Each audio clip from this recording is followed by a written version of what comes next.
Tubenje Kidato.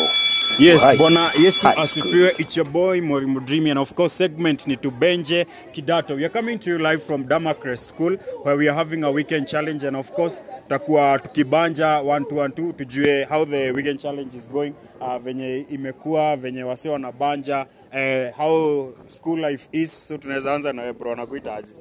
Abel. Niko form 2. Shule iko poa. Maana tu. Kwani umeshiba? Kushiba nao nimekula niko poa. Manze nikaa nimesijajua kutime. Unafaa kuja mapema. Sasa anyway, how is the weekend challenge, imekuaje? Experience so far? Weekend challenge imekuwa poa. Watu wamefurahi. Tumelearn vitu mpya. Bro, anakuita nani na weekend challenge imekuaje? I'm Lewis. I'm in form 2. The weekend challenge has been okay. It's been good. It's been lit. Imekuwa lit. It's been lit. Venye inafaa. Sasa so maybe we can get from you, anakuita nani na uko form? Austin, Form 4. So how was the weekend challenge? Weekend challenge, let me say life-changing. Like nothing I expected at all. So mimi nimekam na Bible trivia.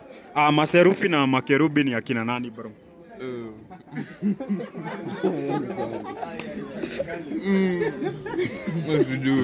Wajui. Maserufi na makerubi ni akina nani bro? Sijui.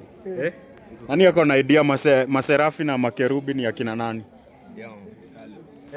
Caleb. Jenny Dondo. Sijui. Ujaisikia sikai. Sijaisikia.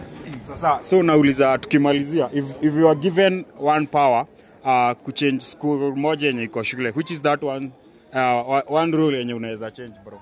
Nywele. Inaona nika Nywele bro.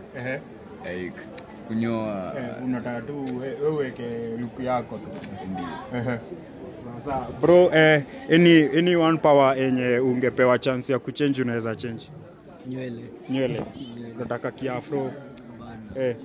Sawa. So maybe tukimalizia unaweza piga shout out, anyone with a shout out kwa mode moja, mode wa math anaitwa no. Kwa mode moja, then we call it off, si ndio? Junasikia bell. Mr. Dede. Any other shout out? Nani yako na shout out ingine tukimalizia? So okay, that's it from us guys. Segment imekuwa Tubenje Kidato, tumekuwa Damarcrest. So that's it from us to you. We say bye.